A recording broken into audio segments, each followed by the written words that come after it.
भक्ति करते समय हताश ना हो, निराश ना हो, उदास ना हो, एक उत्साह, स्फूर्ति हो, अंदर से आनंद हो।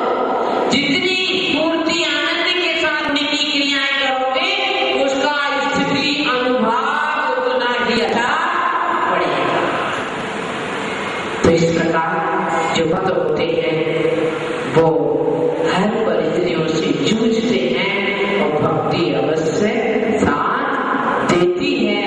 ऐसा साथ कैसा जो बताया मैंने, ऐसा साथ जिसने आपकी भक्ति की है, जो आपकी शरण में है, वह साथ चुपचाप दोनों पैर के बीच से होकर शांति से निकाल, या बाजू से नहीं, दोनों पैर के बीच से होकर जाता है, तो भी भक्त का बाल बांका नहीं होता है।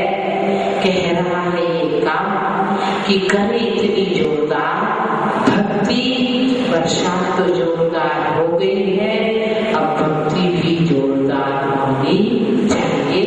तो लिखे भावार्थ, हे वीत राम प्रभु, जिस भक्त पुरुष के, भक्त लिखे पुरुष, जिस भक्त के हृदय में, पुरुष लिख सकते हैं, लिख लीजिए, जिस भक्त पुरुष के हृदय में सर्व को शांत कर देने वाली आपकी नाम रूपी नाद दमनी, ब्रैकेट में लिखने जड़ी बूटी है, वह भक्त पुरुष, वह भक्त पुरुष भय रहित होकर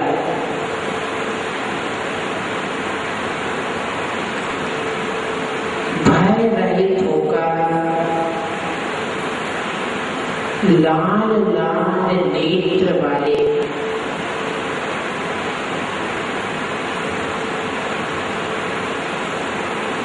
लाल लाल नेत्र वाले, ऊपर उठाए, फण को ऊपर उठाने वाले,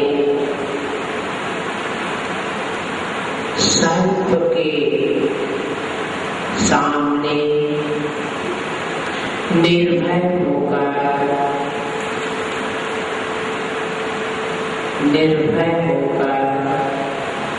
सांप को उलांकर चला जाता है।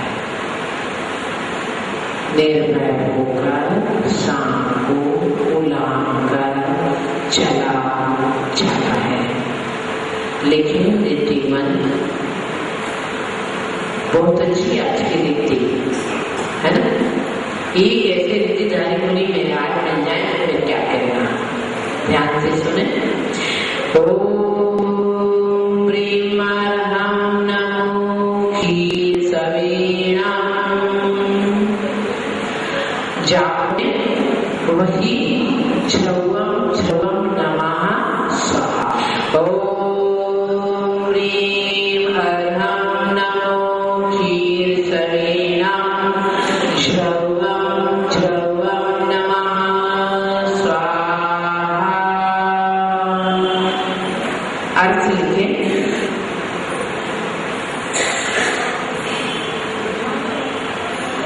ऐसे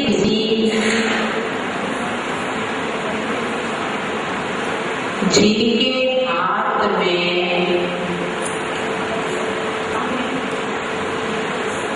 जिनके हाथ में रखा हुआ रूखा भोजन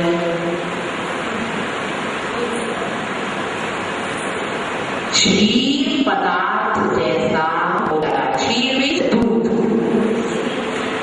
क्षीर में दूध, ऐसे ऋषि जिनके हाथ में रखा हुआ रूखा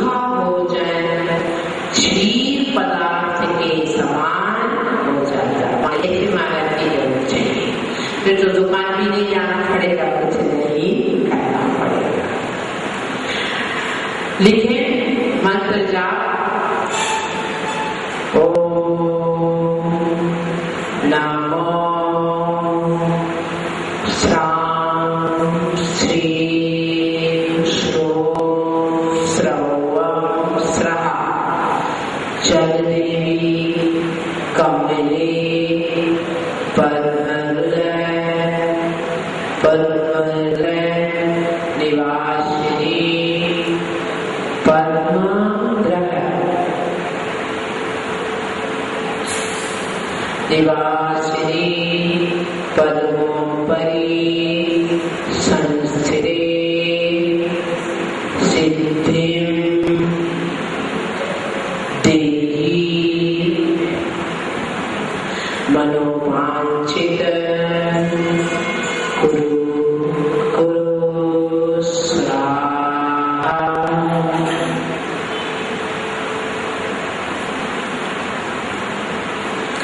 लिखित विधि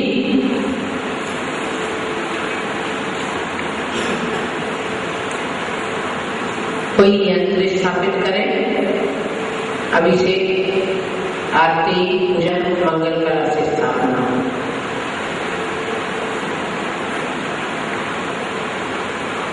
सफेद वस्त्र, सफेद आसन, स्फटिक की सफेद माला, उत्तरामुख पद्मासन,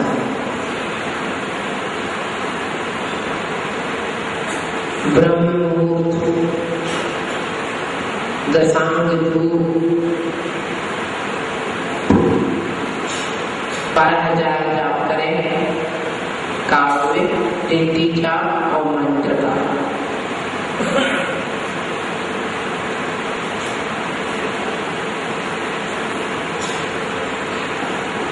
चलिए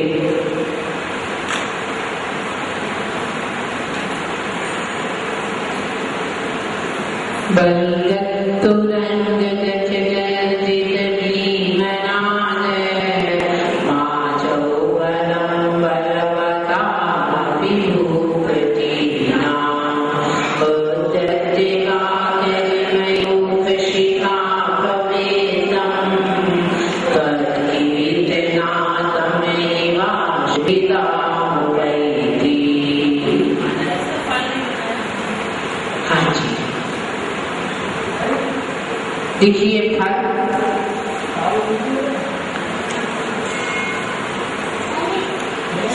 यंत्र पास में रखें, 41वां काव्य रिद्धि मंत्र का बार बार स्मरण करने से राज दरबार समान विष घर का विष उतरता है।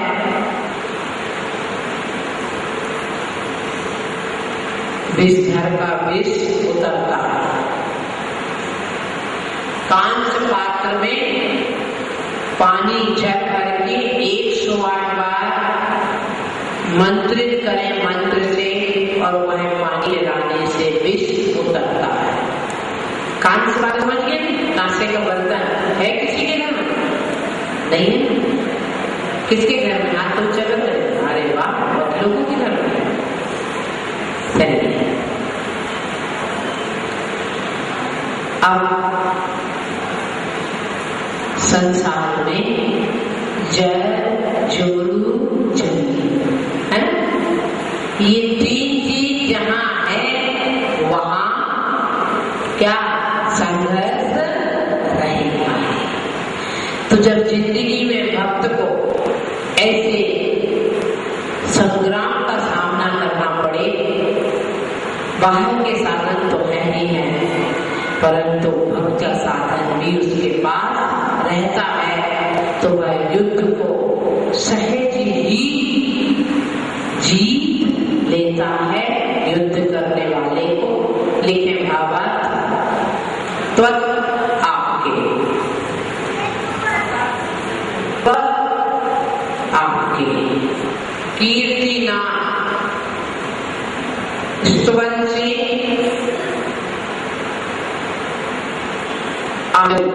युद्ध में आ जाओ, युद्ध में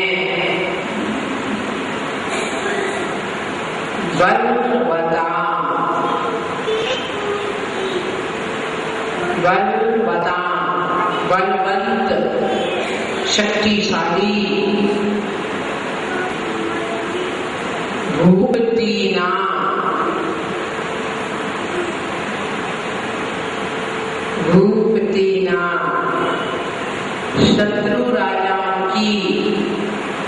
शत्रु राजाओं की बलगत उछलते हुए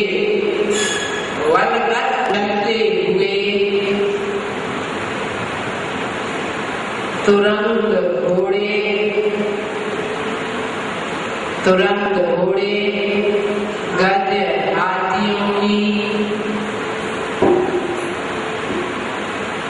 गर्जना से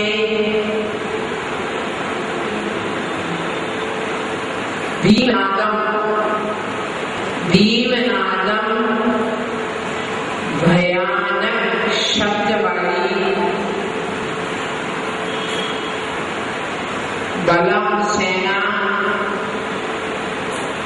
अपी भी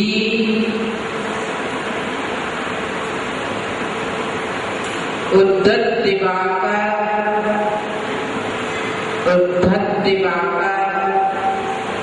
उदित होते हुए सूर्य की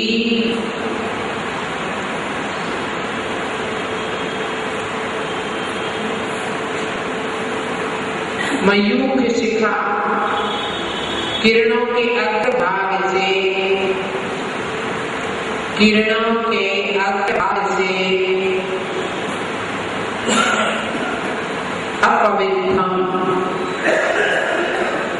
अपवित्रम नष्ट हुए तम इव अंधकार के समान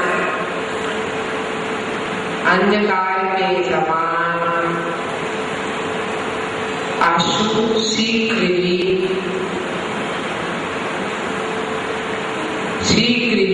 वेदांत छिन्न भिन्न उपैती हो जाती है।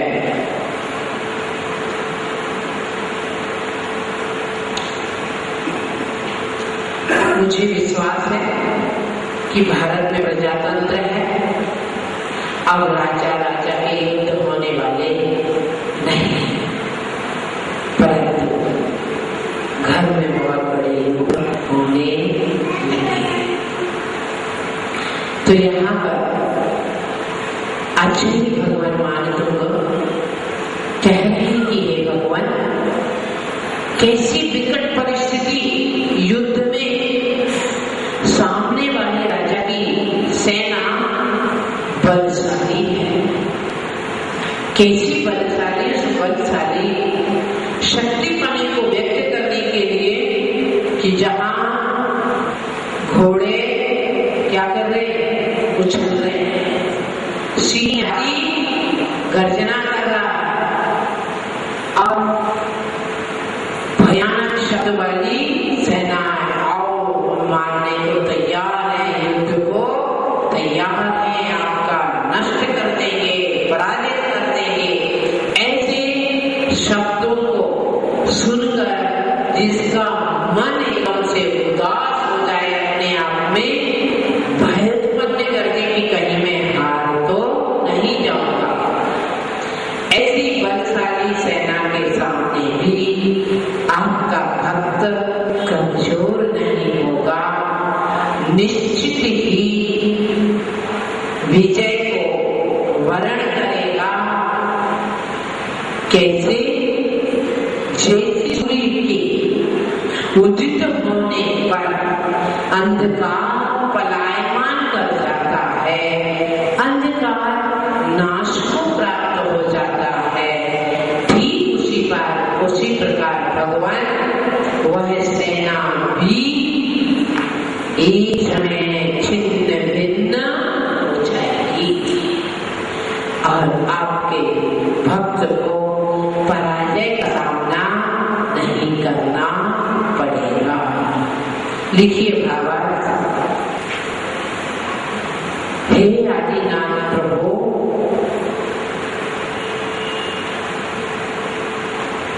जिस भीषण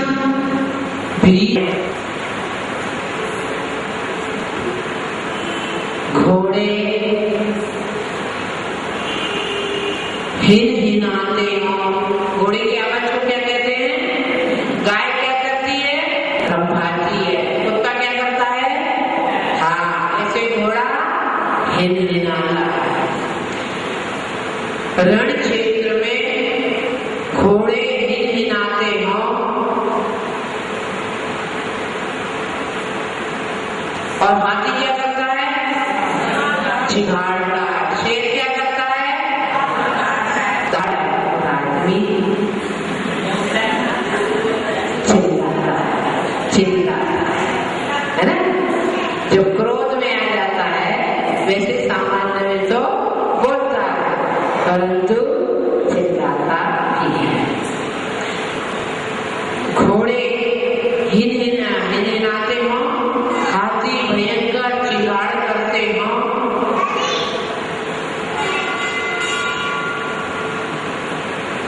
शत्रु की सेना अत्यंत